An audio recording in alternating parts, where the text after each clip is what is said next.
जल्दी जल्दी करो सब, अगले साल तक करना है क्या? लिफ्ट चालू कर, जाना है।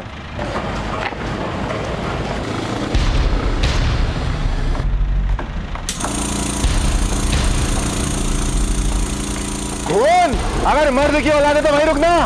अबे आ जाओ ऊपर।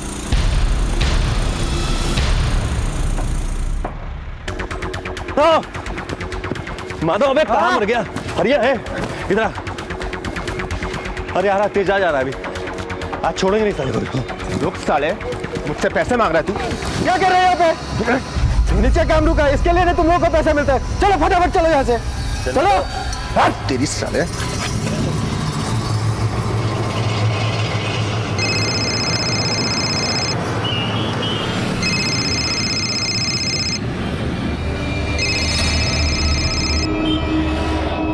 हेलो, ठीक है, फोन पर ज्यादा बातें मत करो, मैं मिलकर बात करूंगा, छोड़ूंगा नहीं।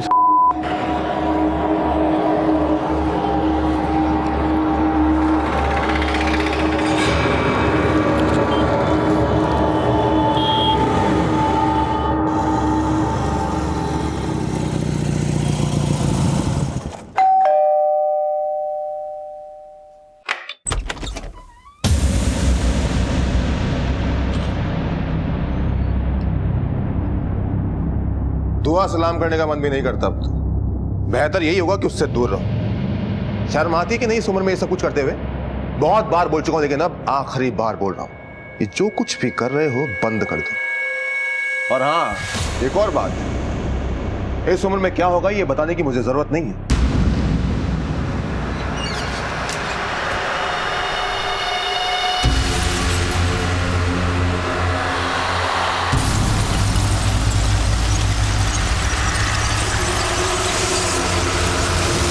बड़ी मुश्किल से स्कूल की लैब से निकाल ले जो, बार बार ये काम हर सुकून होला। कितने रुपए हो गए? 500 रुपए।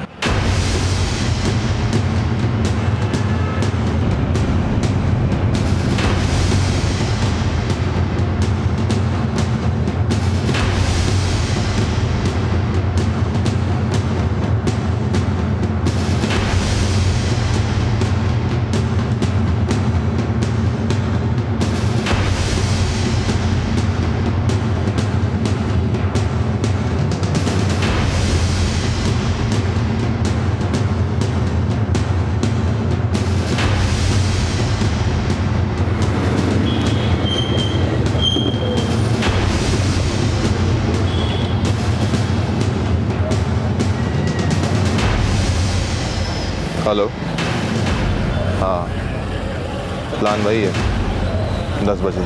तुम कुंडी मत लगाना। हाँ, बाकी सब मैं संभाल लूंगा।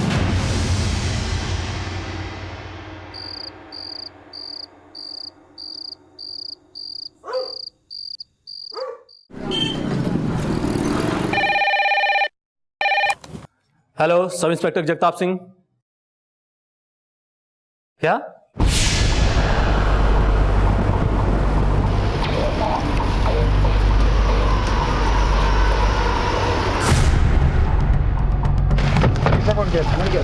क्या है? पूरा एरिया अच्छी तरह से छान मारो। जी सर।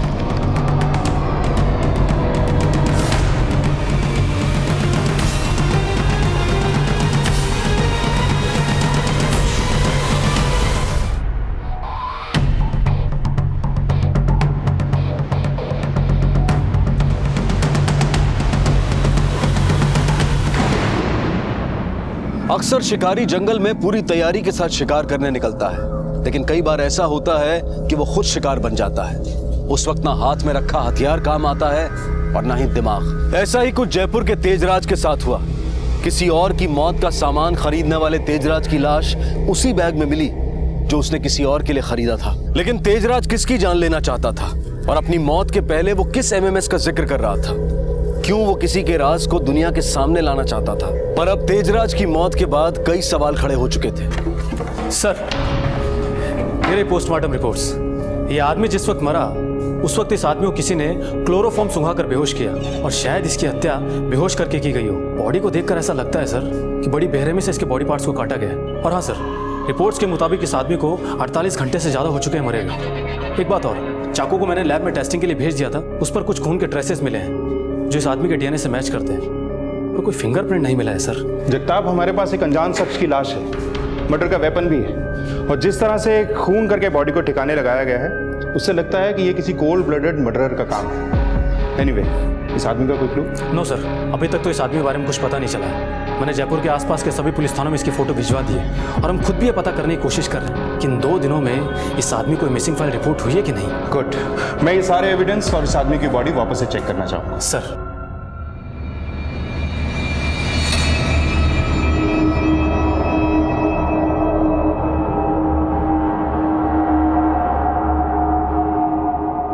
सर ये बॉडी के कपड़े, एक चाकू जिसे हत्या की गई, एक बारकोड मिला सर साथ।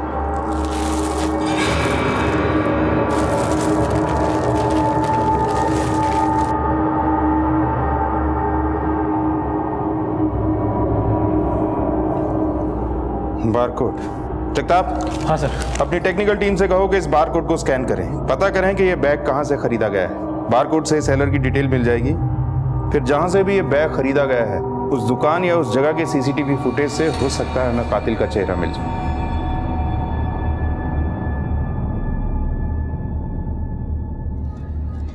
पतंग? माँ, तुम मेरे लिए पतंग लाई है? हाँ बेटा, तुम्हें पतंग पसंद है ना? हाँ। इसलिए आपकी माँ आपके लिए पतंग लाई है। थैंक यू माँ। माँ, हाँ? आज शाम को जल्दी आओगी ना?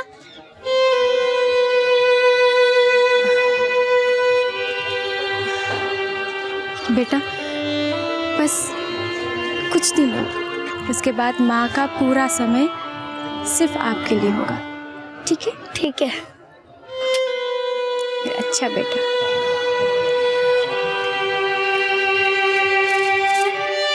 माँ देखो, मेरी पतंग उड़ रही है।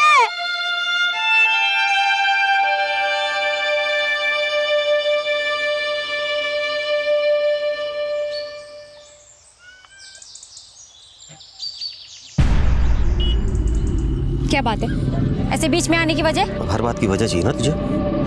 देख, ज्यादा उड़ मत, समझी? तू मेरा कुछ कर नहीं सकती है, और ये तेरे नए नए आशिक है ना, इनसे मुझे कोई फर्क नहीं पड़ता। इन सबको कैसे ठिकाने लगाना मुझे मालूम है, और तू जानती है कि मैं क्या कर सकता हूँ। चल।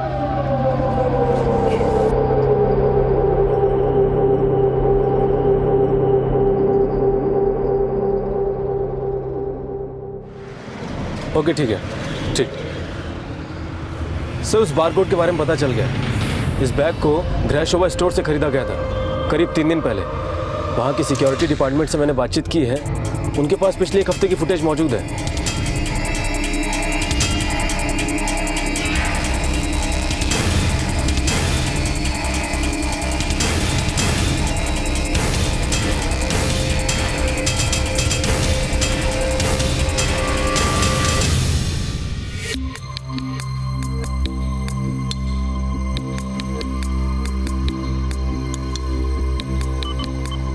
सर, यहाँ तो विक्टिम खुद है। सर, ये खरीदारी करीब 1:17 पे की गई थी, दोपहर में। बिल पे लिखे टाइम से हमें पता चल जाएगा कि आदमी कौन था। हमें ये बिल का डिटेल मिल सकता है? 1 सेकेंड सर।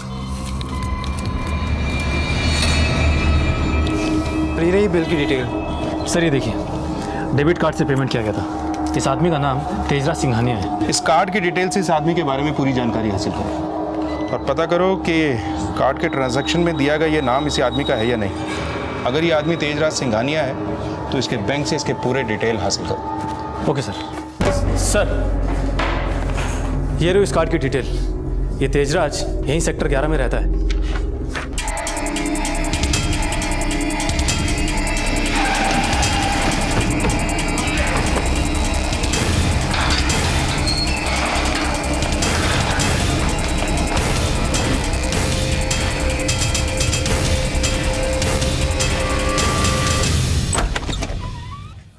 राइट।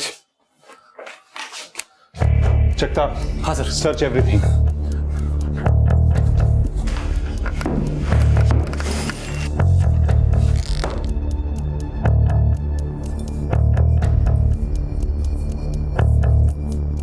जगताप, हाँ सर। ये देखो, मुझे पूरा यकीन है कि 3 दिन पहले तेजराज को यहीं उसके घर पर मार के ठिकाने लगाया गया है। ऐसा करते हैं, पड़ोसियों से पूछताछ करते हैं, शायद किसी ने किसी को आते जाते देखा हो। ये तेजस करता क्या था? ये टाइल्स वाइल्स बनाने का काम करते थे। तेजस के घर पे कौन कौन आता जाता था? आपने कुछ देखा था? अभी रात को 2 दिन पहले एक टेम्पो आया था, इनका टाइल्स का काम था, तो मैंने सोचा इसीलिए आया होगा। अंधेरा होने के कारण मैंने कुछ नहीं देखा। ठीक। सर, तेजराज के घर पे कोई औरत आती जाती थी, शायद तेजराज का उस औरत के साथ कोई चक्कर हो। ये पड़ोसी बता रहा था कि 2 दिन पहले जिस दिन तेजराज की मौत हुई, इसने एक टेम्पो इस गली में देखा था। अंधेरा होने की वजह से इसे कुछ साफ नजर नहीं आया। जगताप, एक काम करो। हाँ सर। इस आदमी का मोबाइल नंबर और ऑफिस का एड्रेस निकालो। अगर ऑफिस में कोई और काम करता है तो उससे भी पूछताछ करो। Okay sir.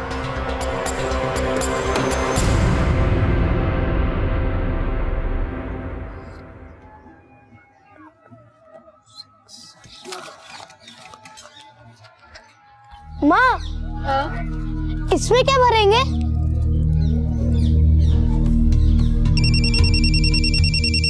बेटा 1 मिनट पकड़ो।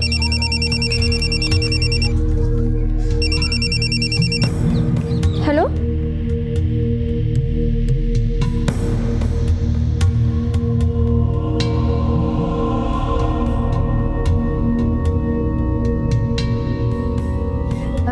मयूर बेटा आप पढ़ाई करो, मैं भी आती हूँ। माँ, मत जाओ ना।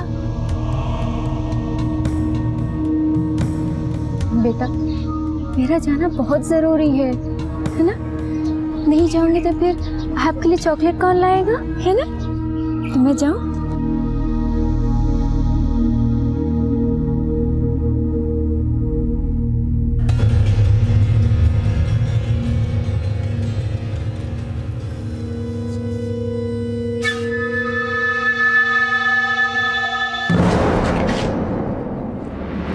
आप यहाँ?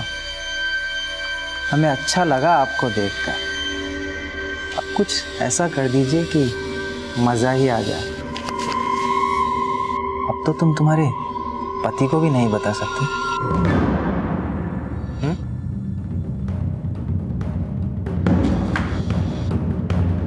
ऐसे नहीं मानेगी तू।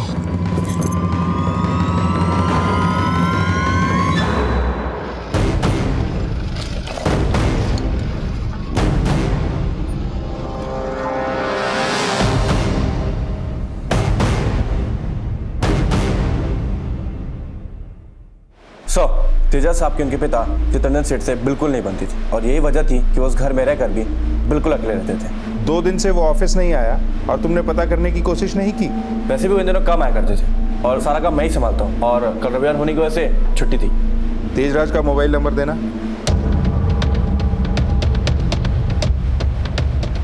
तेजराज का केबिन कहाँ है? ऑफिस इधर है, आइए मैं दिखाता हूँ। सर ये रहा उनका केबिन।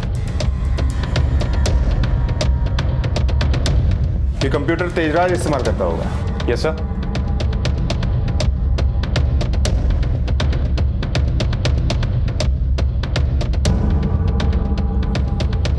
ये हमेशा लॉक ही रहता है? सर इतना तो कभी ध्यान नहीं दिया, वैसे लॉक ही होगा। जगताप। हाँ सर।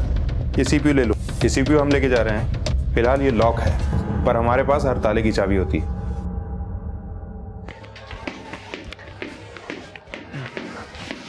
मयूर। हाँ पापा। बेटा मम्मी कहाँ है? मम्मी हाँ। मेरे लिए चॉकलेट लाने गई है।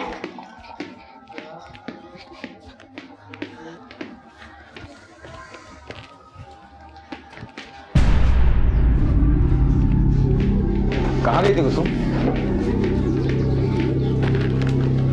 मैं पूछ रहा हूँ कहाँ गई थी कुसुम? मयूर, हाँ मैं चॉकलेट। Thank you mummy.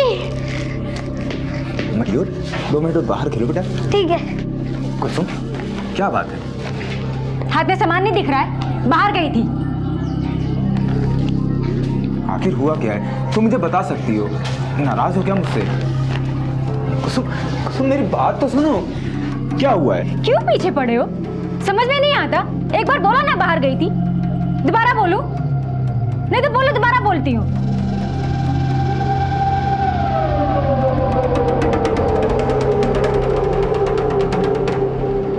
कुसुम के बारे में जो कुछ भी दिख रहा था, क्या वो सच था?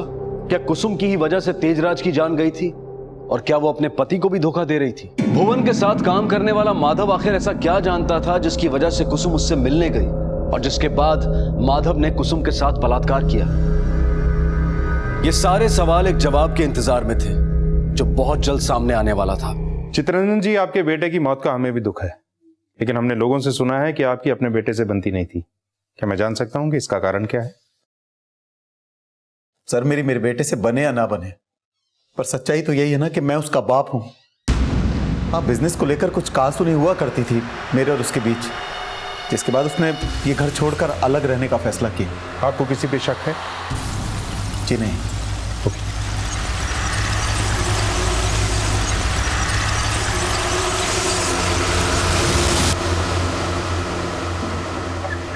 सर, तेजराज की कॉल रिकॉर्ड्स आ चुकी है। मैंने कॉल रिकॉर्ड्स को अच्छे से चेक किया है। उसमें कई नंबर्स थे और जिस नंबर पर वो सबसे ज्यादा बातचीत किया करता था वो तो तेजराज के नाम पर ही रजिस्टर निकला।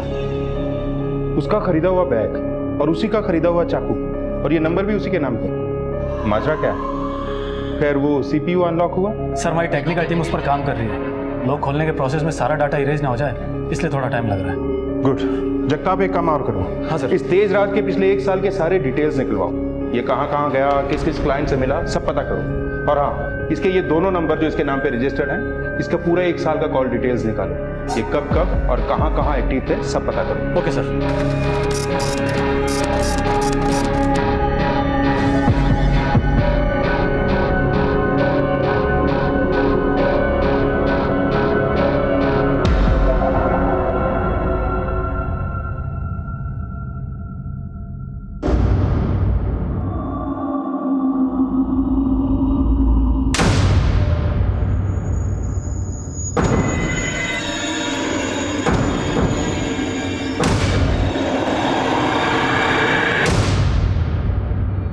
सर, ये देखिए, ये सारे अश्लील फुटेज हमें तेजराज के कंप्यूटर से मिले हैं। मैंने चेक किया था, इस आदमी का नाम भुवन है और शायद ये वही औरत है जिसको लोगों ने घूंघट में आते हुए देखा था। इस आदमी का फोटो मुझे तब दिखाई दिया जब मैं तेजराज के कॉल रिकॉर्ड चेक कर रहा था। मैंने कुछ और नंबर की भी डिटेल्स मंगवाए थे और इस आदमी के बारे में भी मैंने पता किया है। ये एक प्राइवेट कॉन्ट्रैक्टर है सर।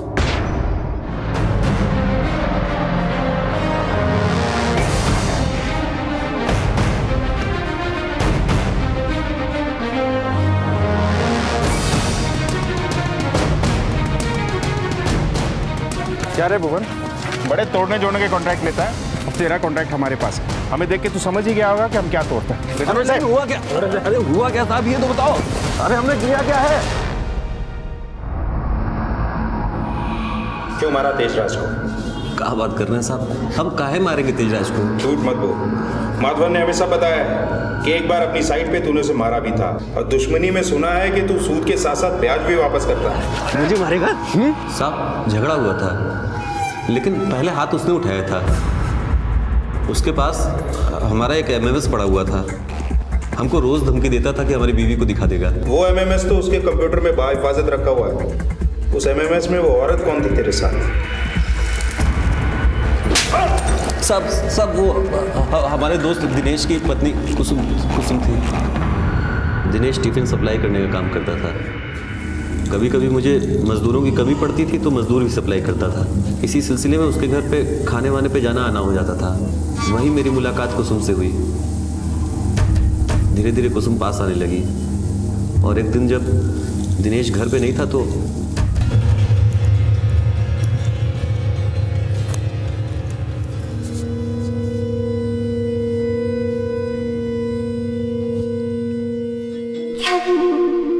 कुछ पैसे मिल सकते हैं क्या?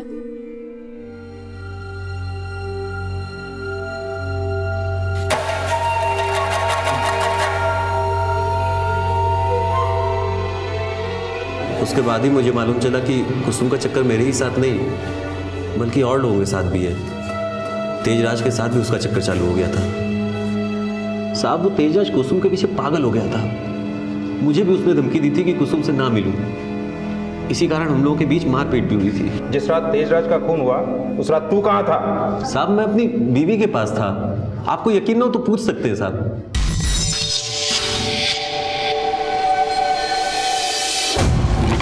सर, मैंने भुवन की बीवी से बातचीत की थी। वो उस रात अपनी बीवी के साथ घर पर ही था। मैंने फ़ोन लोकेशन भी ट्रेस किया था, फ़ोन लोकेशन भी घर का ही निकला। लेकिन हाँ सर, भुवन ने जो कुसुम का एड्रेस बताया था, उस एड्रेस पर तेजराज का दूसरा नंबर अक्सर एक्टिव था, जिससे उसे अक्सर कॉल्स आया करते थे। मैंने उस नंबर के मर्डर वाली रात के कॉल डिटेल मंगवाया। मर्डर वाली रात को भी वो नंबर वहीं एक्टिव था। इसका मतलब वो दूसरा नंबर कुसुम इस्तेमाल कर रही थी। चट्टा, फौरन एक टीम तैयार कर दो। वक्त आ गया है कि इस केस में उठे हर सवाल का जवाब कुसुम अपनी जबान से दे। चलो कुसुम, मेरी बात तो सुनो। कुछ नहीं सुनना मुझे। मेरी बात समझने की कोशिश करो कुसुम। मैं तुमको समझाना चाहता हूँ। चुप रहोगे तुम। कुसुम, क्या हुआ सर? कुसुम के जाने का वक्त हो गया दिनेश। इसे कुछ जरूरी सवालों के जवाब देना है। चलो कुसुम, लेके चलो इसे। लेकिन साहब, हुआ क्या साहब? साहब बोलते हैं कि नहीं? देखो कुसुम, जो नंबर तुम यूज कर रही हो वो तेजराज के नाम पे रजिस्टर्ड है। तुमने अपना नंबर अपने नाम पर क्यों नहीं खरीदा? क्योंकि साहब, नंबर खरीदने के लिए जो कागज लगते वो मेरे पास नहीं थे। तेजराज से तुम्हारी जान पहचान कैसे हुई? मैं उसके पिता चितरंजन सेठ को जानती हूँ। चितरंजन? तुम चितरंजन को कैसे जानती हो? मैं सर अपने पति के साथ जगह जगह टिफिन बांटने जाया करती थी। उसी सिलसिले में मैं एक बार चितरंजन सेठ के ऑफिस भी गई थी। ये तुम्हारा इस महीने का टिफिन का हिसाब। बहुत बहुत शुक्रिया। कैसा लगेगा अगर इससे भी दोगुना पैसा हर रोज तुम्हारे हाथ में हो?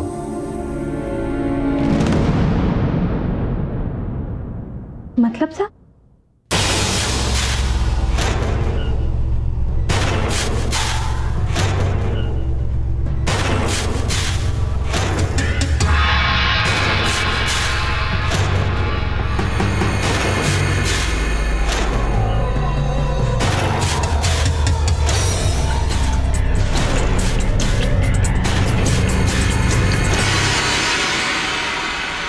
इसके बाद साहब मैं तेजाब से भी मिली।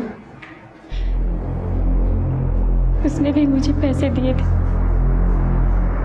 उन दोनों के बीच मेरी वजह से तनाव बढ़ता गया था। तेजाब पागल हो गया था साहब, क्योंकि मैं बहुत से लोगों के साथ ये सब करती थी। तेजाब भी उन लोगों में से एक था। तुमने उसे क्यों मारा? क्योंकि साहब वो सब लोगों को डराने धमकाने लगा था जिनसे मैं पैसे कमाती थी। उसने भुवन को भी धमकाया। यहाँ तक कि उसने मुझे भी धमकी दी कि मैं उसके हिसाब से चलूं, नहीं तो वो मेरे पति के सामने मुझे बेकदाब कर देगा। जिस तरह साहब कुत्ता पागल हो जाए तो उसे गोली मार देनी चाहिए, उसी तरह साहब मैंने भी मार दिया उसे। जगताप, जैसा कि ये औरत बता रही है, मुझे इसकी बात पर यकीन नहीं। हो ना हो इस सब में इसके साथ कोई ना कोई जरूर था जिसका नाम ये हमसे छुपा रही है। क्योंकि जिस तरह से तेजराज की जान गई है वो किसी अकेली औरत का काम नहीं हो सकता। इसमें जरूर उसने किसी ना किसी की मदद की। क्या इस सब में चितरंजन उसके साथ नहीं हो सकता? सर, पर एक बाप अपने बेटे को। जगताप, यहाँ मामला बाप और बेटे के रिश्ते से ऊपर उठ चुका है। दोनों की जान एक ही औरत में बसती है। ऐसे मामलों में जहाँ दो लोगों की जान एक ही चिड़िया में बसती हो, एक की जान जाना लाजमी है।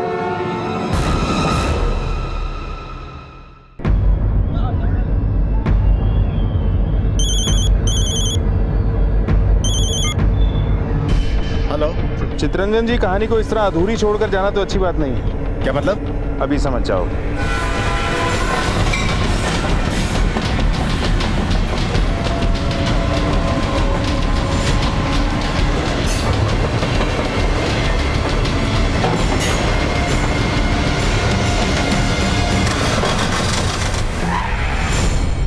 मैं कहीं भाग नहीं रहा था। दिल्ली जा रहा था जरूरी काम से, बिजनेस के सिलसिले में। पर मुझे लगता है कि अब आपको दिल्ली जाने की कोई जरूरत नहीं है, क्योंकि अब आप जेल की सलाखों के पीछे जाएंगे। बहुत मजे लिए हैं आपने कुसुम से इस उम्र में। अपने बेटे को मारने से पहले हाथ नहीं कांपे आपके? ये आप क्या कह रहे हैं? मैं अपने बेटे को नहीं मार सकता। हाँ, ये सच है कि मेरे और कुसुम के बीच अवैध संबंध थे, जिसके कारण मेरे बेटे से रिश्ता खराब हुआ। पापा, वो शर्म नहीं आती आपको? अगर बाहर किसी ने देख लिया ना, आपका जीना मुश्किल कर देंगे। मेरी जिंदगी मैं कैसे जीऊंगा ये मैं डिसाइड करूंगा, और मुझे अपनी मंजिल पता है। कुसुम, मुझे विश्वास नहीं होता कि इस उम्र में आप ये सब कुछ कर रहे हैं। हमें भी विश्वास नहीं हो रहा कि इस उम्र में आपके ऐसे शौक और ऐसे अरमान हैं। कुसुम ने हमें सब कुछ बता दिया। कुसुम ने हमें यह भी बता दिया है कि तेजराज को मारने में आपने उसका साथ दिया था। झूठ बोल रही है वो, ऐसा कुछ भी नहीं है। मुझे तो बाद में पता चला कि कुसुम हम दोनों के साथ सोती है। यही नहीं, इसके और भी आशिक हैं, जिनके साथ इसके रिश्ते और भी गहरे हैं। मैंने अपने बेटे को नहीं मारा सर, मुझे लगता है अपने किसी आशिक के साथ मिलकर इसने मेरे बेटे को मारा है। आप कहें और हम मानने, ऐसा नहीं हो सकता है। जब तक सब कुछ साफ नहीं हो जाता, आप यहीं रहेंगे हमारे मेहमान बनके। पुलिस को यह तो पता था कि कुसुम इस मर्डर में शामिल थी, लेकिन जो बयान उसने दिया था उसमें कहीं ना कहीं कमियां थी। और यह बात बिल्कुल साफ थी कि इस कत्ल को अंजाम देने में किसी और ने भी कुसुम की मदद की थी, लेकिन वो था कौन? अब तक जितने भी नाम पुलिस के सामने आए थे, उन सभी के साथ कुसुम के संबंध तो थे, लेकिन कमी थी तो उसे एक ठोस वजह की, जो तेजराज की मौत का कारण बन गई। कुसुम, इस खून में तुम्हारे साथ और कौन था?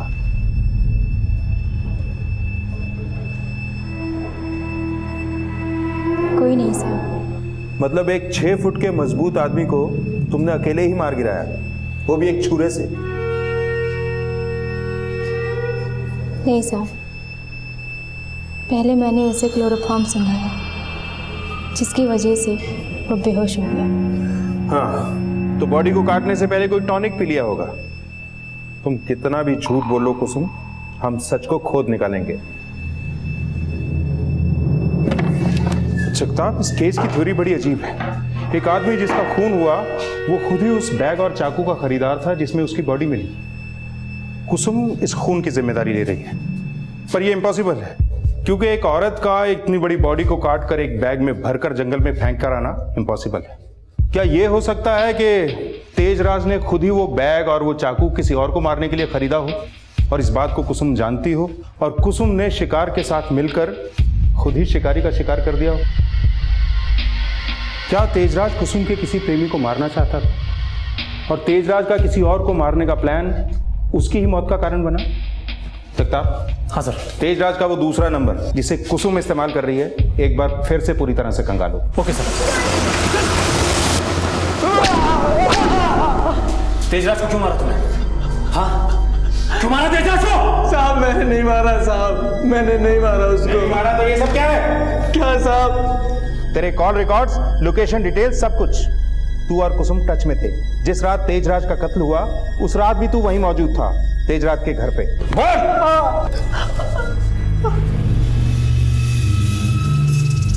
साहब, दिनेश मेरा मौसेरा भाई है। बिहार से वो हमें यहाँ काम के सिलसिले में लेकर आया था। यहाँ आकर देखा, दिनेश सारे दिन दारू पीकर नशे में रहता था, और कुसुम ही सारा काम संभालती थी। हमें तो काम के नाम पर बस कुसुम पर नज़र रखनी होती थी साहब, और नज़र रखते रखते ना जाने कब हमारी नज़र खराब हो गई।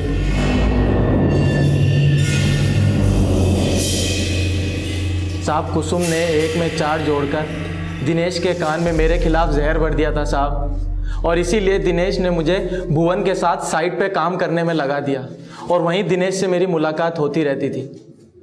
अब ये बता कि कुसुम के बेटे को क्यों उठाया तूने? कौन है बे? तेरा बाप। अरे बाप से याद आया, तेरा बच्चा कहाँ है दिनेश? बच्चा? याद नहीं आ रहा? कोई बात नहीं, अभी लेकर चलता हूँ तेरे बच्चे के पास। चलो। अरे क्या कर रहे हैं साहब? देख दिनेश, तूने जो किया ना, ये तो बस उसका ट्रेलर था। अब तू डिसाइड कर ले कि तुझे पूरी फिल्म दिखाएं या तू पूरी कहानी सुनाएगा। बोल। शराब की लत ने पैसों की जरूरत पैदा कर दी थी और इन पैसों की जरूरत ने मेरे अंदर एक हैवान को जन्म दे दिया था। मैंने सोचा कि जुआ खेलकर अच्छा पैसा कमा लूंगा, पर नहीं साहब, वहां भी तकदीर ने मेरा साथ छोड़ दिया।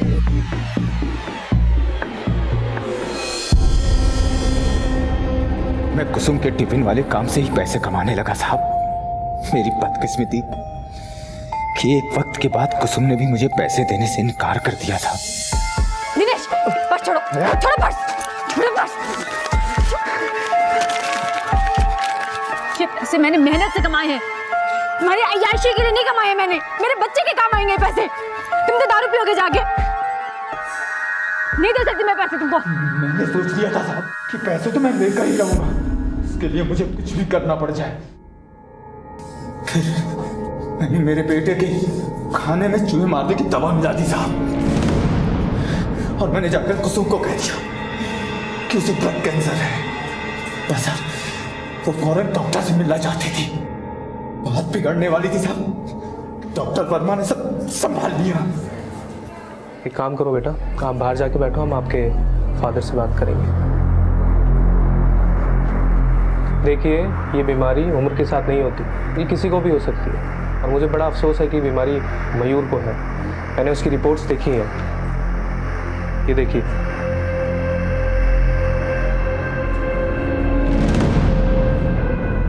उसका केस काफ़ी क्रिटिकल है, उसका इलाज हमें जल्द से जल्द शुरू करना होगा, और ये इलाज काफ़ी महंगा भी है, हमें इसमें लाखों रुपए लग सकते हैं। सर, हम कहीं से भी करके सारे पैसे ले आएंगे, हम कुछ भी करेंगे, कहीं से भी इंतजाम कर लेंगे। आप बस मेरे बच्चे को बचा लीजिए, मेरे मयूर को आप बचा लीजिए। उसे कुछ हो गया तो मैं भी जहर खा के मर जाऊंगी साहब। मैं आपके सामने प्रार्थना करती हूँ साहब, मेरे बच्चे को बचा लीजिए, बचा लीजिए मेरे बच्चे को। मुझे मालूम था साहब कि मयूर को बचाने के लिए वो कुछ भी करेगी, बस मैंने उसकी मजबूरी का फायदा उठा लिया साहब। क्या बात है, आज बड़ी गुमसुम हो? मयूर के बारे में सोच रही हूँ, कहाँ से आएंगे इतने सारे पैसे, कैसे मैं क्या करूँ, हमारे पास तो कुछ भी नहीं है।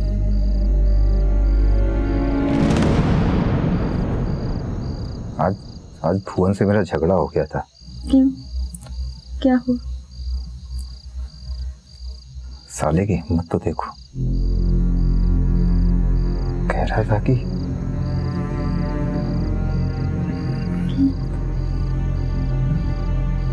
क्या कह रहा था? कह रहा था कि वो तुम्हारे साथ सोना चाहता है, चाहे जितने पैसे ले लो।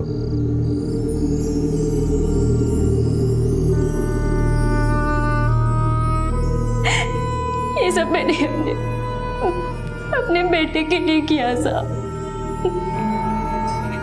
उसको बचाने के लिए ये सब मैंने किया। मेरी मुलाकात भुवन से हुई, उसने मुझे ये सब करने के लिए 2 लाख रुपए दिए साहब। फिर साहब दिनेश ने आके बताया कि इलाज में और ज्यादा पैसे लगेंगे। उसके बाद चितरंजन ने मुझे 7 लाख रुपए दिए। सब मैंने जो कुछ भी तेजाज के बारे में बोला सब झूठ था, सब झूठ था साहब। तेजाज ने कभी मुझे परेशान नहीं किया, कभी नहीं। वो बस एक बात से मुझसे नाराज रहता था कि मैं चितरंजन और भुवन के साथ, दोनों के साथ। एक दिन साहब उसने मुझे मेरे बेटे के साथ देखा, उसने मेरा दर्द महसूस किया साहब। उसने साहब दिनेश और भुवन के सारे पैसे लौटा दिए। और उसने मेरे मयूर को एक बड़े और एक अच्छे डॉक्टर को भी दिखाया। कुसुम, क्या कहा डॉक्टर ने? मेरा मयूर ठीक तो हो जाएगा ना? ठीक तो तब होगा ना जब इसे कुछ हुआ होगा। कुछ नहीं हुआ इससे, तेरा बेटा एकदम ठीक है। तेरे पति ने तेरे साथ धोखा किया है, तेरे साथ खिलवाड़ किया है, तेरी जिंदगी बेच के उसने सिर्फ पैसे कमाए हैं। उस दिन तेजाज की मुलाकात भुवन से हुई। उसने भुवन को कहा कि वो मुझसे दूर है। तेजराज की मौत कैसे हुई?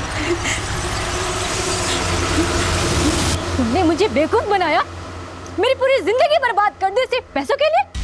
मैं तुम्हें नहीं छोड़ूंगी, पुलिस में जाकर सब कुछ तुम्हारे खिलाफ सच बताऊंगी, सब कुछ। तुम्हें मैं जेल में सड़ते हुए देखना चाहती हूँ। इतना आसान है मुझे जेल भेजना? मयूर अभी 4 फीट का है, अच्छा लगेगा कि उसके छोटे छोटे 4 टुकड़े कर दूं?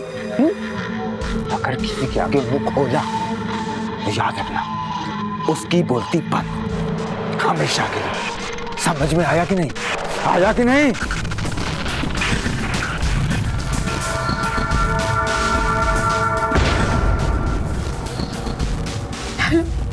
तेजाज, वो मेरे बेटे को मार देगा, उसने मुझे धमकी दी है। ठीक, फोन पर ज्यादा बातें मत करो, मैं मिलकर बात करूंगा। छोड़ूंगा नहीं।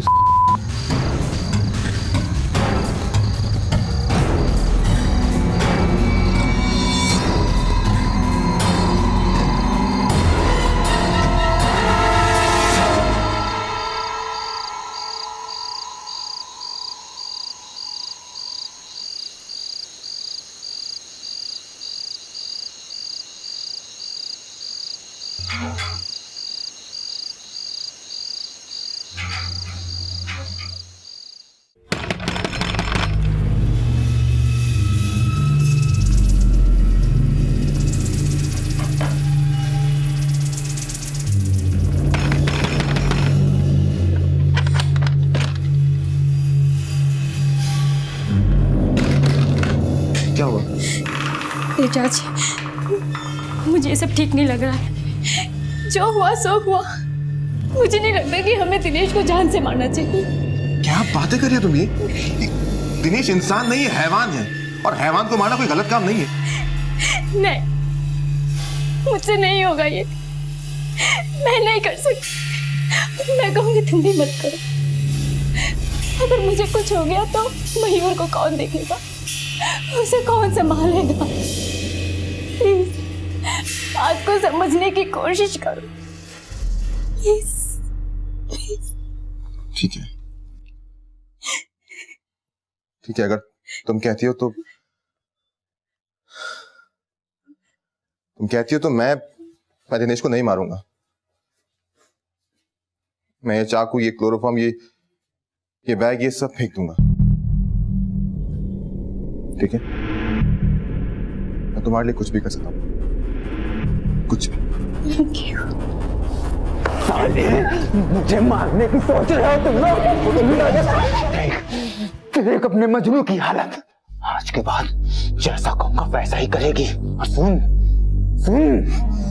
अब पुलिस तक ये बात पहुंचाई ना तो तेरे बेटे को ऊपर पहुंचा दूंगा।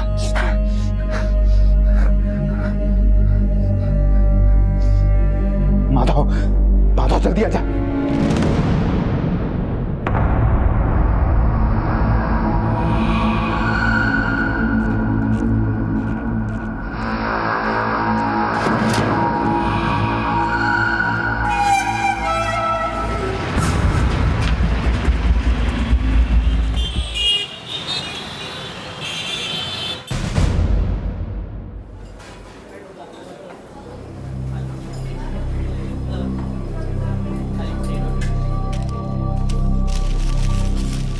गोपाल जी, 2 रुपया कम है, कल दे दूंगा, चलेगा ना? कल 2 रुपए आ जाएंगे?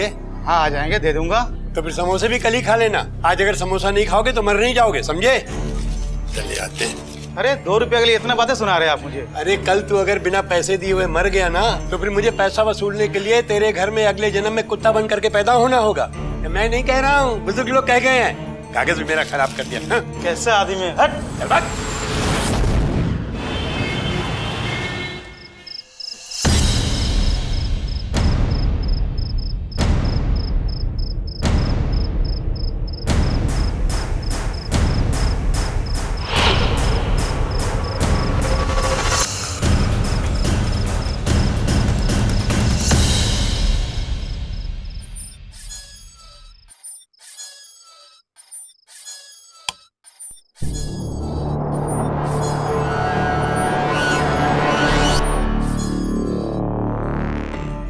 अरे उठिए, सुनिए, मुन्ना पालने में नहीं है।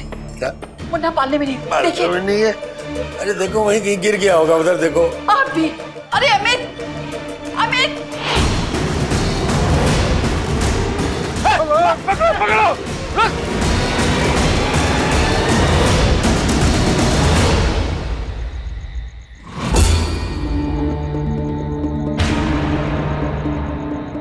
कोमल, तुम क्या सब लोग अंदर? समर, बाबूजी। गोपाल के लिए पैसा खून से भी ज्यादा सुर्ख, गहरा और कीमती हो गया था, जिससे ज्यादा से ज्यादा बटोर लेने के पागलपन में अब वो हर रिश्ते की बोली लगाने लगा था, शर्तें रखने लगा था।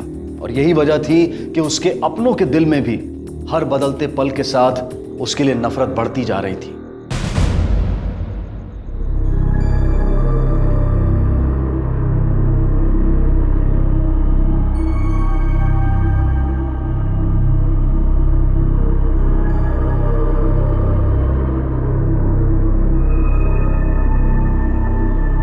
कोमल, बेटा, बेटा कहाँ चली गई थी तू?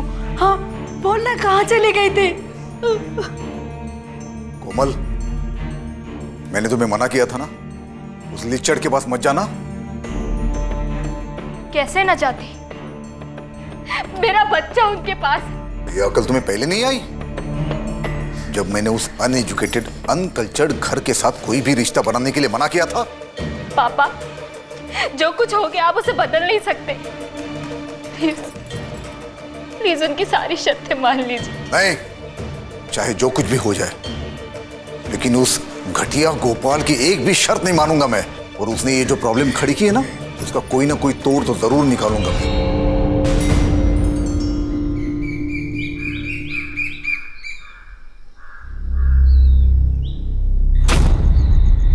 तो सामने से क्या खंभा जैसे आके खड़े हो गए? अरे लड़ना चाहते हो क्या? चाहे जितना अड़ लो या तन लो, मुझसे मेरी शर्त वापस नहीं करवा पाओगे। अब भरोसा ना हो तो इस बात की दूसरी शर्त लगा लो। तुम जैसे कई लंगूरों को अंदर करवाया मैंने।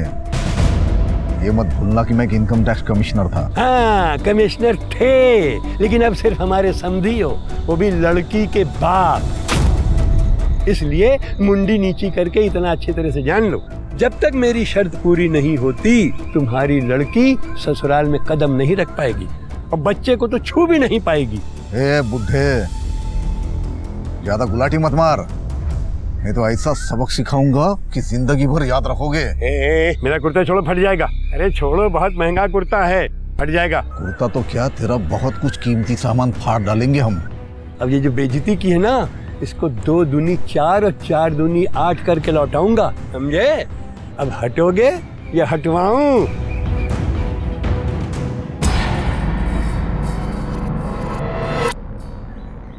अरे कंचन, अमित के बाबूजी कहाँ गए? कुछ पता है? हमको कुछ बताया नहीं अम्मा।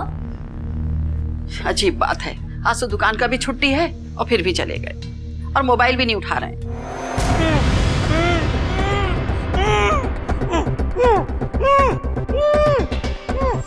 हाँ, अमित जी और देवर जी भी सुबह से कहीं गए हैं। जैसा बाप वैसे उसके बेटे। का नहीं आए हैं? अच्छा ठीक। हाँ,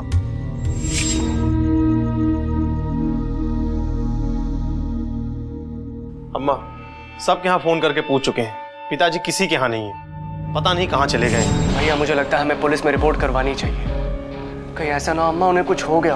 पुलिस में रिपोर्ट तो दर्ज करवा देंगे, लेकिन पिताजी लौट के आने के बाद जब पूछेंगे कि पुलिस स्टेशन में आने जाने में कितना पैसा लुटवाया है, वो हिसाब किताब तुम दोगे? ये लीजिए, आप लोग खीर खाइए। खीर? यहाँ पिताजी सुबह से गायब है, घर नहीं आए हैं और तुमको ये खीर सूझ रहा है? बाबूजी नहीं है तभी तो खीर बनाया है ना। अगर बाबूजी होते तो खीर बनाने देते क्या? नहीं ना। अभी आप लोग खीर खाइए ना, पता नहीं दोबारा फिर बनाने का मौका मिले या ना मिले। अरे इसमें काजू बादाम हिसाब से डाले हैं कि नहीं? पता है तुम्हारे बाबूजी एक काजू बादाम गिन गिन के रखते हैं। अरे बाबूजी आने से पहले हम बर्तन धुल के रख देंगे और उनको पता भी नहीं चलेगा। अभी अगर बाबूजी आ गए ना तो पता नहीं किस किस के जेब खर्च से पैसे काट लेंगे। चलिए सब मिलके हम खीर खाते हैं। हाँ? अक्सर अपराध के पीछे 3 कारण होते हैं: संबंधों की उलझन, अहम और अहंकार में लिपटी बदले की भावनाएं, या फिर सब कुछ पाने, हासिल कर लेने का लालच और लोभ से भरी आतुरता। कानपुर शहर में 7 अप्रैल 2014 की सुबह अपराध का जो नया चेहरा सामने आया वो बेहद खौफनाक ही नहीं बल्कि हैरान कर देने वाला था। एक रेस्टोरेंट के मालिक की हत्या जहां कई सवालों के साथ सर उठाए खड़ी थी, वहीं खामोशी से ये बात भी बता रही थी कि इस बर्बर हत्या के पीछे ऐसा कुछ तो जरूर था जो नफरत से सड़कर बेहद कड़वा और जहरीला बन चुका था।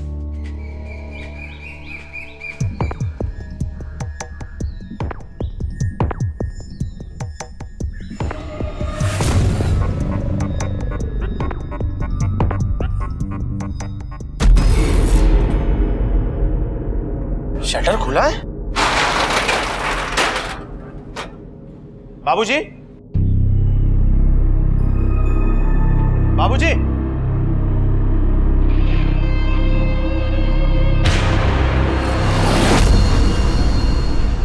बाबूजी,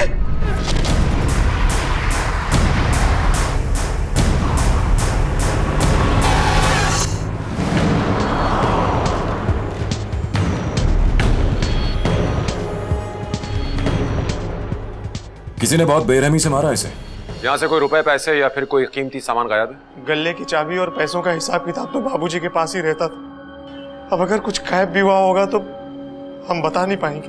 कब हुआ ये? कल दुकान बंद था और बाबूजी सुबह से ही गायब थे। मैं आया देखा तो शटर का ताला खुला हुआ था लेकिन शटर बंद था। मैं शटर खोल के अंदर आया देखा तो बाबूजी यहाँ पड़े थे। बाबूजी, ये मेरा छोटा भाई है समर्थ। बड़ी अजीब सी बात है, आपके बाबूजी कल से गायब है। आप लोगों ने उन्हें खोजने की कोशिश नहीं की और ना ही आपने रिपोर्ट करवाई। सर हमने तो कोशिश करी थी, अपने रिश्तेदारों को फोन किया था सर, और उनके दोस्तों को भी फोन किया था। हमें लगा था सुबह तक ठीक ठाक होके वापस आ जाएंगे सर, पर ये तो। दरअसल हम सोच भी नहीं सकते थे कि बाबूजी के साथ भी कोई कुछ ऐसा कर सकता है। उल्टा यही सबको।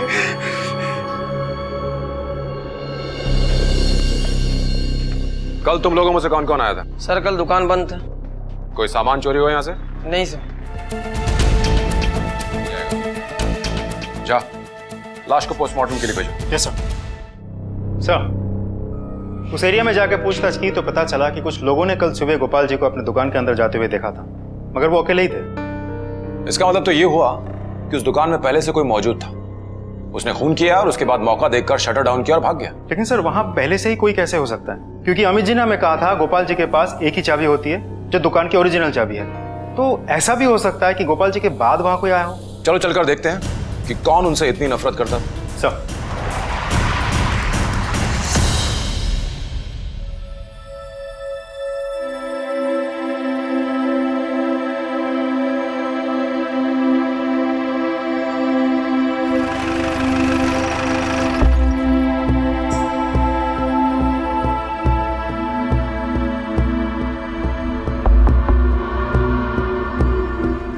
सर आप लोग इस समय यहाँ पर? आपको जरूरी पूछताछ करनी थी इसलिए। अच्छा ये बताइए कि आपके बाबूजी की किसी से कोई दुश्मनी तो नहीं थी? नहीं सर, हमारे पिताजी की किसी से कोई दुश्मनी नहीं थी। वो बहुत अच्छे इंसान थे। नहीं अंकल, दादाजी अच्छे नहीं थे। ऐसे नहीं बोलते ना। वो क्या है ना सर, बच्चा है, हर बात को दिल पे ले लेता है। हमारे बाबूजी बहुत ही अच्छे इंसान थे, बस थोड़े कंजूस टाइप के थे। वो एक दिन क्या हुआ कि दादाजी हमको भी ये एप्पल दो ना। एप्पल अभी लो बेटा, लो लो ये लो। पर ये तो सिर्फ छिलका है, हमको वो एप्पल दो ना जो आपके हाथ में है। अरे बेटे, एप्पल का असली विटामिन तो छिलके में ही होता है, इससे खूब ताकत आती है। लो पूरा खा लो, जाओ। तो आप ये छिलका खा लो ना, हमको वो एप्पल दो। उससे बहस करता है? एक झापड़ दूंगा तो अकल ठिकाने आ जाएगी। भाग यहाँ से।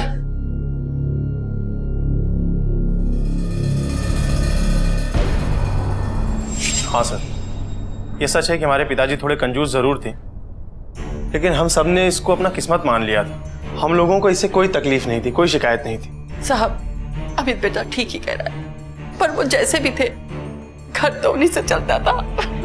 तो फिर उनकी दुश्मनी थी किससे? साहब, दुश्मनी जैसा तो उनके साथ कुछ नहीं था। हाँ, वो हमारे समधी थे ना, उनके ऊपर खार खाए बैठे हुए थे। समधी यानी कि आपके पिताजी? नहीं, इसके ससुर जी, हमारी देवरानी कोमल के पिताजी। सर, पर वो कल ही कहीं शहर से बाहर चले गए हैं।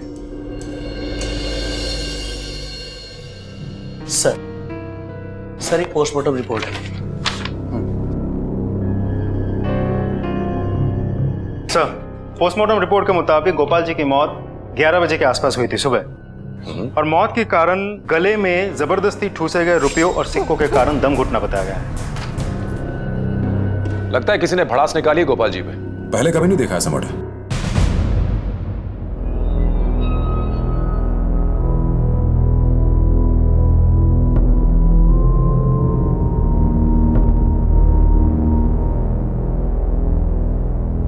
माँ। अरे बेटा तू। आप लोग यहाँ पर? हाँ पापा, अब हम यहीं रहेंगे। क्यों? गोपाल तो मर गया, अब क्या प्रॉब्लम है उस घर में? अंकल, वो भैया ने दुकान पर और घर पर सब चीजों पर कब्जा कर लिया है। अरे कौन तेल में बनाया है जलेबी? कितनी बार बोला है कि पुराने तेल और चाशनी में जलेबी बनाया कर। हाँ, समझ में नहीं आता है तुमको? करो तेल इस्तेमाल करेंगे तो लोग बीमार पड़ जाएं। चुप! तुमको पगार कौन देता है? हम ना। तो हमारी बात सुन, उन लोगों की बात काहे सुनता है? अभी इसको ले जा, पैक कर और घर भिजवा दे मेरे पत्नी के हाथ में, ठीक है? और वही पुराने तेल और चाशनी में नई जलेबी बना। चल घर भिजवा इसको। तुम्हारे भाई ने कब्जा कर लिया और तुम मेरे घर पर कब्जा करना चाहते हो? नहीं अंकल, ऐसा नहीं पापा, ऐसी बात नहीं है। बस कुछ ही दिनों के लिए, जब तक इनकी नौकरी नहीं लग जाती। इसे जमाई बनाना मेरी मजबूरी थी, लेकिन घर जमाई हरगिज नहीं। पर पापा, ऐसे में हम लोग जाएं कहाँ? ठीक है, अगर ऐसी बात है तो तुम यहां पे रुको, लेकिन एक शर्त पर। 1 महीने की मोहलत देता हूं। 1 महीने के अंदर अपने रहने के लिए दूसरा ठिकाना खोज लेना।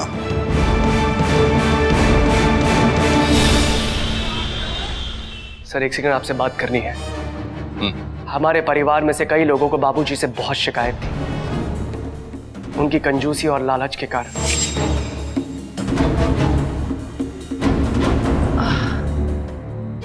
गठिया के कारण जमीन में बैठना बड़ा मुश्किल हो गया है। अरे कम से कम डाइनिंग टेबल खरीद लिए होते तो कम से कम खाना तो आसानी से खा सकते थे। अरे बैठ के नहीं खा सकती हो तो खड़ी होकर के खा लिया करो। अब डाइनिंग टेबल और कुर्सियां लेंगे, उतने पैसे अगर बैंक में रहेंगे तो उसके ब्याज से तुम्हारी गठिया का इलाज तो हो पाए।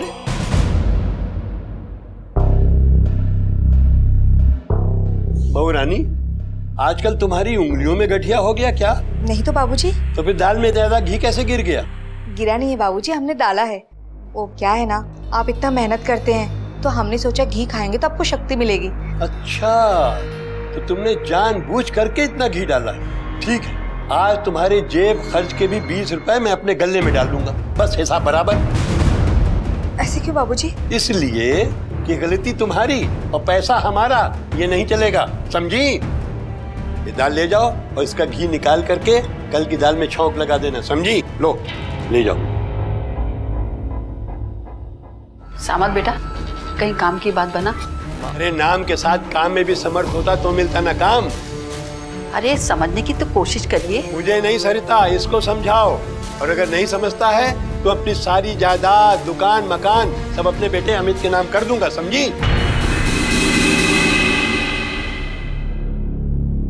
देवर जी, आप भी खाना खा लीजिए। नहीं भाभी, कुछ वक्त मुन्ने के साथ बिता ले। कंचन, आप ना हमसे बात मत करिए। जब भी हम आपकी बात सुनते हैं ना, सब काम गलत हो जाता है।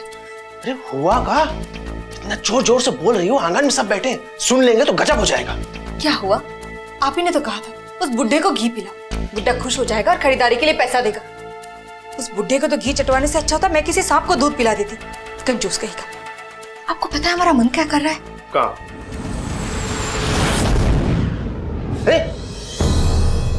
हमारा मन कर रहा है ना, इसी चाकू से उस बुड्ढे का पेट काट दे और सारा घी बाहर निकाल दे, और फिर उसके मुंह पे मार के बोले कि लाओ हमारे 20 रुपए। अरे हर बात पे जेब खर्च से पैसे काट लेते हैं, आखिर कब तक चलेगा ऐसा? जब वो मरेंगे ना तो घर में और दुकान में जितना घी तेल है उसी से उनको फूंक देंगे। उनकी आत्मा का तो पता नहीं, लेकिन हमारे दिल को बहुत ठंडक पहुंचेगी। बाबूजी का हत्यारा हमारे परिवार में से ही कोई होगा। तो फिर तुम हत्यारे क्यों नहीं हो सकते हो? क्योंकि सर मुझ में उतनी हिम्मत नहीं है। अजीब बात है, बाप के मरने के बाद बड़ा भाई सारी दौलत पे कुंडली मार के बैठ जाता है और छोटा भाई अपने परिवार के ही खिलाफ हो जाता है। हमारे परिवार में से कई लोगों को बाबूजी से बहुत शिकायत थी। और कैलाशनाथ के घर रहने चला जाता है, जिससे उसका बाप नफरत करता था। ये कैलाशनाथ वापस आया क्या? जी मैं कैलाशनाथ, गोपाल जी का समधी, रिटायर्ड इनकम टैक्स कमिश्नर। सुना है काफी नाराजगी थी आपकी गोपाल जी से? जी नहीं, नाराजगी तो नहीं थी, ये कह लीजिए दुश्मनी थी। नफरत करता था मैं उससे। हमारे साथ आइए। गोपाल जी के लिए आपकी नफरत और दुश्मनी कितनी थी, हमें ये जानना है। आज के दौर में हम सब अपनी सोच के चेहरे पर समझदारी का एक मुखौटा लगाकर जरूर चलते हैं, ताकि संबंधों में गर्माहट बनी रहे और हम दूसरों की नफरत का शिकार ना बने। लेकिन कैलाश ने सबके सामने अपने इस मुखौटे को उतार कर रख दिया था और जाहिर कर दिया था कि वो गोपाल के मरने के बाद भी उससे कितनी नफरत करता था। जाहिर था कि इस हत्या के कर्ता और कारण की तलाश में जुटी पुलिस ने कैलाशनाथ को पूछताछ के लिए बुलाया, और अब कुछ ऐसी अहम बातें सामने आने वाली थी जो ये तय करती कि क्या कैलाशनाथ की नफरत इस हद तक बढ़ चुकी थी कि वो अपना नियंत्रण खोकर अपने समधी गोपाल की हत्या कर बैठा। ऐसा क्या कर दिया था उन्होंने कि आपकी रिश्तेदारी दुश्मनी में बदल गई थी? रिश्तेदारी गाय की, ये तो हमने समझौता कर लिया था अपनी बेटी की जिद के कारण, वरना ऐसे चिल्लर चोर को मुझ जैसा इनकम टैक्स कमिश्नर अपने सामने खड़ा भी ना होने दे। आप ही का वेट कर रहे थे। जी जी जी, आइए प्लीज कम।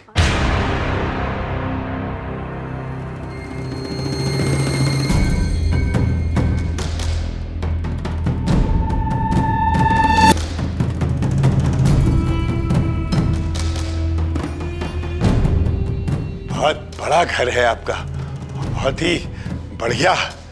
मीरा जी है।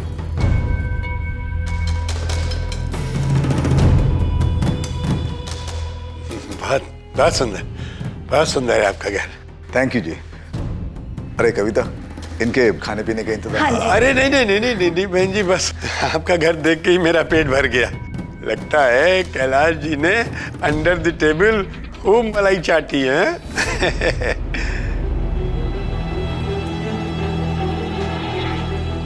मिस्टर गोपाल जी, बच्चों की रिश्ते की बात कर ले। हाँ बिल्कुल बिल्कुल बिल्कुल। भला घर आती हुई लक्ष्मी को कौन लंबा वेट कराएगा? हैं? मतलब? आप इतने भोले भी न बनिए कैलाश बाबू। अरे आप इतना भी नहीं समझते। अरे भाई, आपकी घर की लक्ष्मी मेरे घर आएगी तो खाली हाथ तो आएगी नहीं। तो मेरा मतलब यह है कि जो भी हिसाब किताब की बात है हम लोग पहले ही कर ले, ताकि बाद में कोई दिक्कत ना हो। तो आपको दहेज चाहिए? हाँ, अब कोई हम अपना लड़का कोई फोकट में तो आपको थोड़े दे देंगे। उठिए जी। उठो। अरे उठो। क्या कह रहे हैं आप? करो, बाहर में जाओ। अरे अरे, कोई लेना देना नहीं है। आपका लड़का फुकट में बेचो या रद्दी में बेचो, वो आपकी प्रॉब्लम है, मेरी प्रॉब्लम नहीं है। देखिए कैलाश बाबू, आप ठीक नहीं कर रही है। Get out of my house! ये अच्छा नहीं किया आपने। इसकी कीमत आपको भुगतनी पड़ेगी, कह दे रहा हूँ आपसे मैं। सर, उसी वक्त मैंने उस फैमिली से रिश्ता तोड़ दिया था, लेकिन सर मेरी बेटी ने जो है ना रो रो के अपना बुरा हाल कर लिया था। मुझे विश्वास था सर कि कुछ दिनों में वो समझ जाएगी, लेकिन नहीं। फिर एक दिन हुआ यूं कि मेरी बदकिस्मती कहो या फिर ये कोइंसिडेंस कहो, एक बड़े मनी लॉन्ड्रिंग स्कैम में गोपाल दास की दुकान का नाम निकला। मेरे डिपार्टमेंट से मुझे ऑर्डर मिले गोपाल की शॉप पर छापा मारने।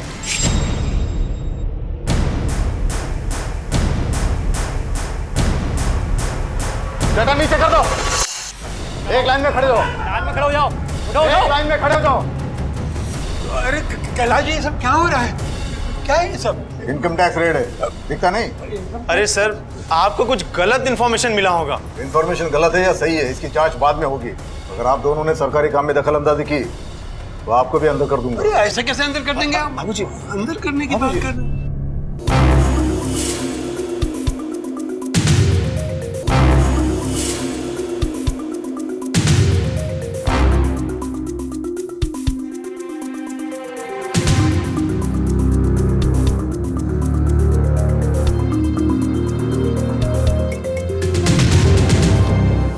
तरुण यादव। Yes sir. तलाशी लो। Yes sir.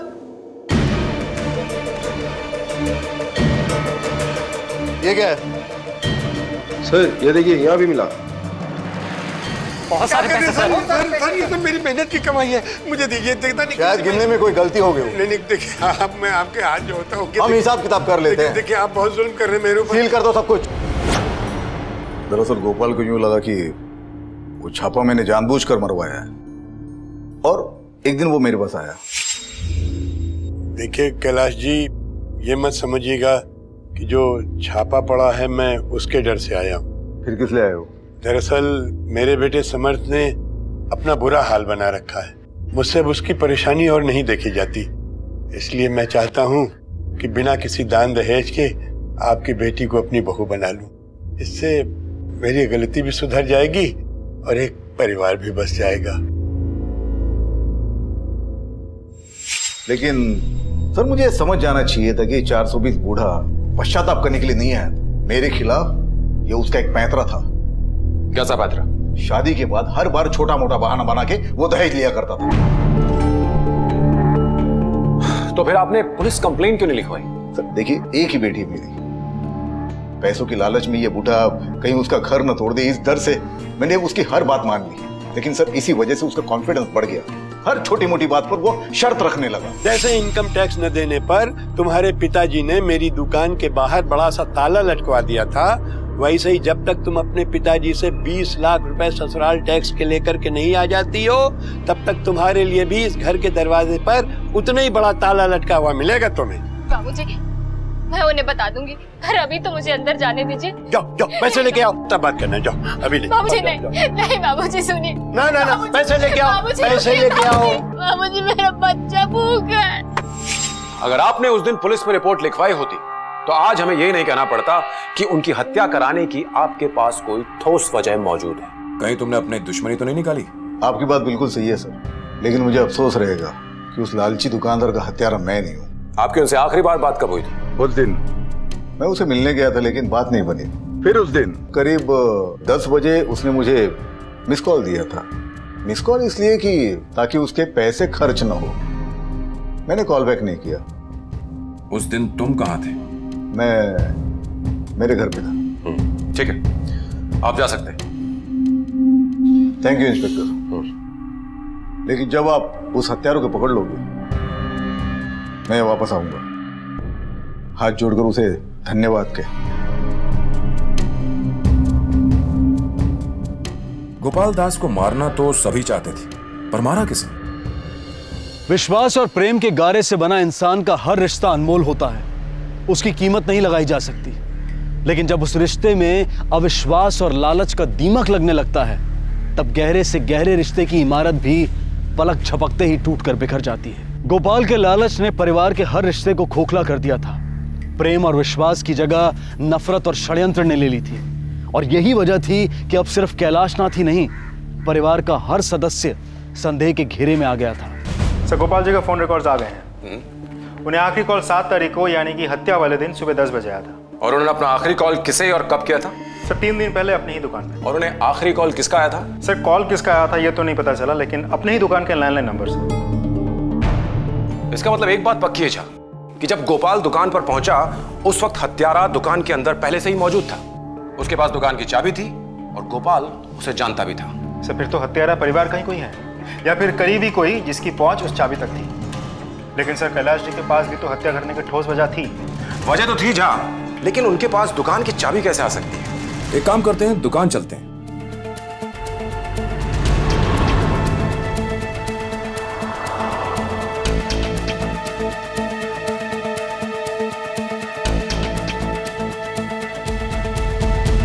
लगता है पिताजी की मौत के बाद काम काफी बढ़ गया। सर अब हम घर के बड़े बेटे हैं, तो बाबूजी के जाने के बाद हमारी जिम्मेदारी तो थोड़ी बढ़ी जाती है ना। कहीं ऐसा तो नहीं कि जिम्मेदारी के पीछे आपके पिताजी की कोई वसीयत हो? सर, हमारे पिताजी का कत्ल हुआ है। आप असली कातिल को ढूंढने के बजाय हमारे घर वालों पर शक कर रहे हैं। अमित जी, पुलिस का काम है जांच करना और शक करना, और आपका कर्तव्य बनता है कि हमारी जांच में हमारा सहयोग करें। बताइए, हम क्या सहयोग करें? अपनी दुकान की ओरिजिनल चाबी दीजिए। जी? जी हाँ, ये हो सकता है अब वो चाबी ही इस हत्या के रहस्य का ताला खोल दे। लाइए। लीजिए।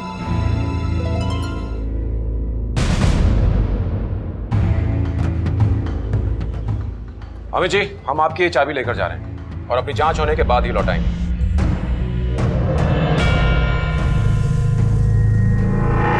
पुलिस को अब सिर्फ उस डुप्लीकेट चाबी बनाने वाले की तलाश थी और उन्हें उम्मीद थी कि उसके बाद अपराधी बच नहीं सकेगा। लेकिन सवाल यह था कि क्या पुलिस को वो चाबी मिल जाएगी या फिर वो चाबी उन्हें एक बार फिर से उलझा कर रख देगी।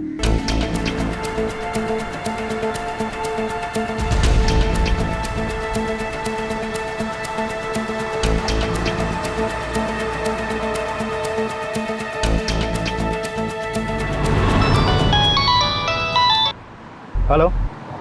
हाँ, अच्छा, वेरी गुड सर। इन्फॉर्मेशन मिली है कि 7 तारीख को 11 बजे के आसपास गोपाल के दुकान के बाहर ग्रे कलर की गाड़ी खड़ी थी। नंबर क्या था उस गाड़ी का? सर, नंबर के बारे में तो कुछ पता नहीं चला, लेकिन गाड़ी के नंबर प्लेट पे इनकम टैक्स डिपार्टमेंट लिखा था।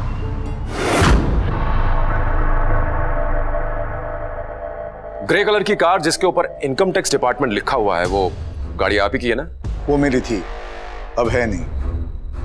अच्छा, तो अब ये भी बता दीजिए कि वो गाड़ी अब किसकी है? गोपाल। और ये कब और क्यों हुआ? मैंने कहा आपको खास मुबारकबाद दे दूं कि मेरे बेटे ने आपको नाना बना दिया। बेटा समर्थ। जी मम्मी जी। अब मुन्ना को लेके घर आना। हाँ? अरे सिर्फ समर्थ ही क्यों, आप सभी लोग आइएगा, मिलके पार्टी करते हैं। हाँ, ये बात तो समझी ने बिल्कुल ठीक कही, हम लोग सब इकट्ठे आएंगे। क्या है समझे साहब कि आपको तो पता है कि मेरे पास सिर्फ एक स्कूटर है, वो भी पुराना सा। आपके पास तो 2-2 गाड़ियां हैं, एक गाड़ी अगर आप मुझे दे दे तो मतलब ये कि अब तो महीने में 1-2 बार आना जाना लगा रहेगा ना। और इस तरह वो मुझे ब्लैकमेल करने में कामयाब हो गया। उस दिन के बाद वो कार उसी के पास थी। ठीक है, फिलहाल तो हम जा रहे हैं, लेकिन हमारा मिलना शायद जल्दी होगा।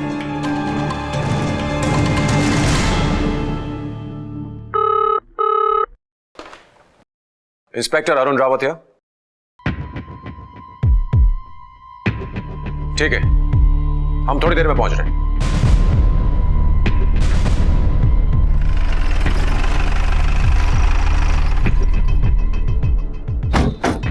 जैन साहब,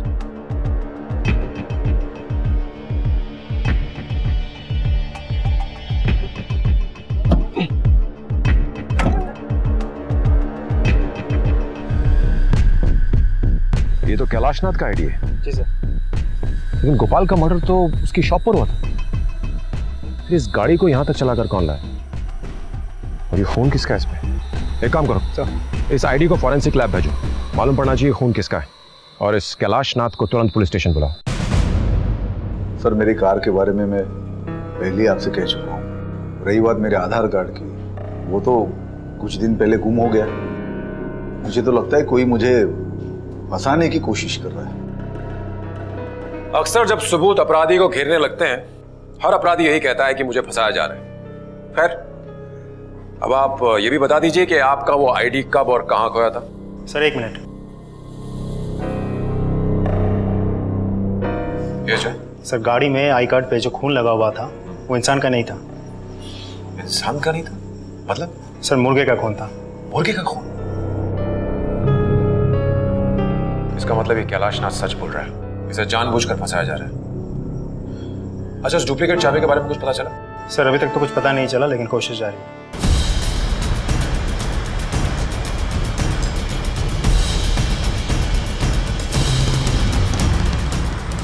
चाचा, हाल फिलहाल में साबुन के छाप लेकर आपसे ऐसी चाबी किसी ने बनवाया क्या? देखो जरा ठीक से। हाँ साहब, बनवाया तो था सर। उस आदमी को लेके आऊं तो पहचान लोगे? हाँ साहब, पहचान लेंगे। फोटो देखो जरा।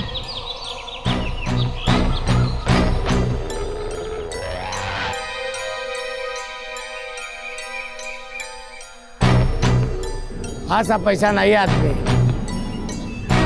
ये आदमी? हाँ, ये आदमी।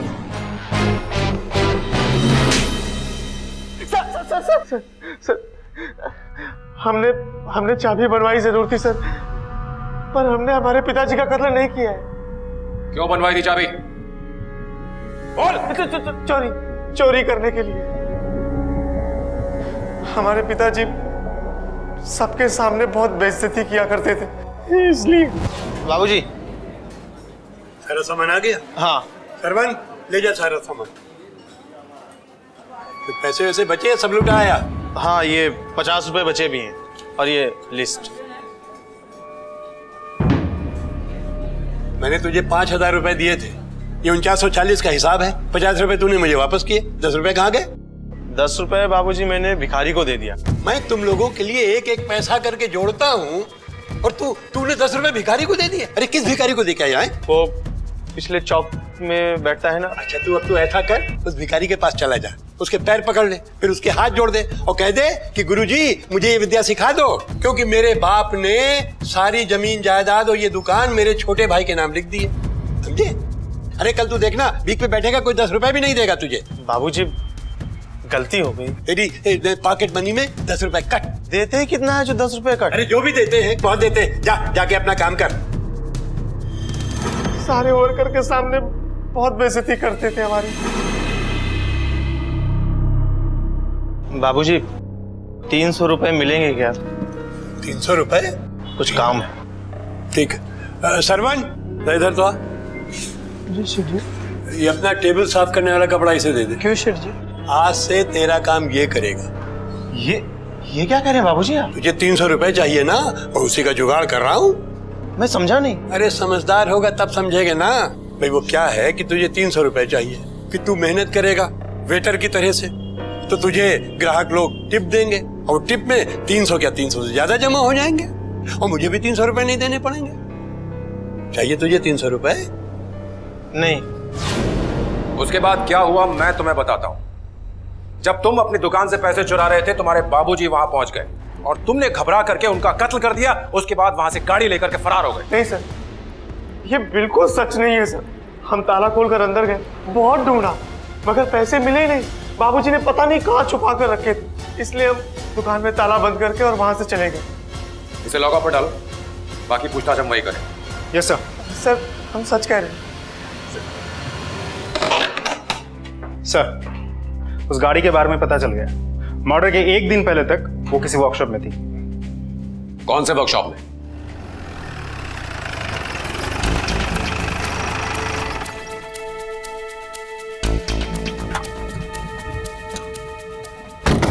ये फोटो देखो जरा, ये गाड़ी यहाँ आई थी। जी सर, पर इसमें कोई खराबी नहीं थी, इसलिए फ़ोन करके वापस करवा दी। किसको फ़ोन किया था? सर नाम तो नहीं बताया, बट हाँ, उनका ड्राइवर आया था अगले दिन गाड़ी लेने। ड्राइवर? ये गोपाल जैसे कंजूस आदमी के पास ड्राइवर कहाँ से आ गया? अच्छा, इस ड्राइवर का नाम बता सकते हो? सर नाम 1 मिनट चेक करके बताता हूँ। हाँ।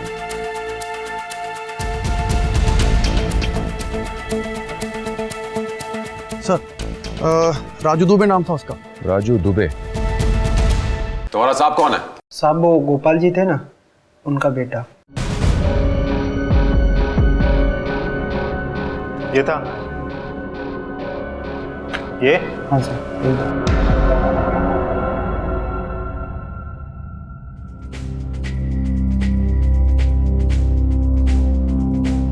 अरे समर, इंटरव्यू कैसा हुआ आपका? इंटरव्यू तो अच्छा हुआ, मगर इतने सारे लोग सिफारिश लेकर आए हुए थे। तुम अपने पापा से बोल के अगर रेकमेंड करवा दो तो शायद काम बन जाए।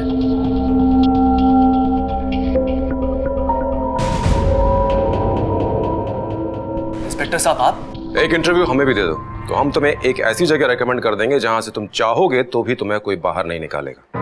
मैं कुछ समझा नहीं। तुम्हें अपने पिता गोपाल की हत्या के आरोप में और कानून को धोखा देने के आरोप में गिरफ्तार किया जाता है।